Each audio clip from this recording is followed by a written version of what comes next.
Hello friends, आज मैं आपको पानी के बारे में बताना जा रहा हूँ कि हम जो पानी पीते हैं वो वाकई में स्वस्थ है या नहीं। उसके लिए आपको एक TDS मीटर की ज़रूरत पड़ेगी। ये आपको अमेजन से 139 रुपये में मिल जाएगा। इसको सबसे पहले ये कैप हटाना है, उसका ये ऑन करना है। इसमें 00 भी दिख रहा है। अब ये देखिए, ये RO का पानी है। देखिए इसका TDS कितना है, 92 है।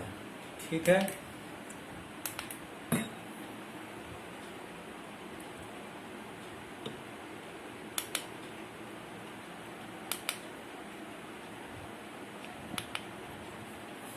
ये 355 है। इसका मतलब ये हमारे स्वास्थ्य के लिए फ़ायदेमंद नहीं है। और ये RO का पानी जो 92 था, 100 होना चाहिए कम से कम। 300 से 100 TDS के अंदर का पानी ही हमारे स्वास्थ्य के लिए फ़ायदेमंद है। इसलिए न ये पानी हमारे लिए बेहतर है, न ही ये पानी हमारे लिए बेहतर है। इसमें थोड़ा सा TDS और बढ़ना चाहिए, कम से कम 100 प्लस 125 या 150 होना चाहिए। इसलिए अब मैं तुरंत टेक्नीशियन को फ़ोन करूँगा और उससे मैं अपना TDS कम से कम 150 ज़रूर करवाऊँगा। ठीक है, धन्यवाद।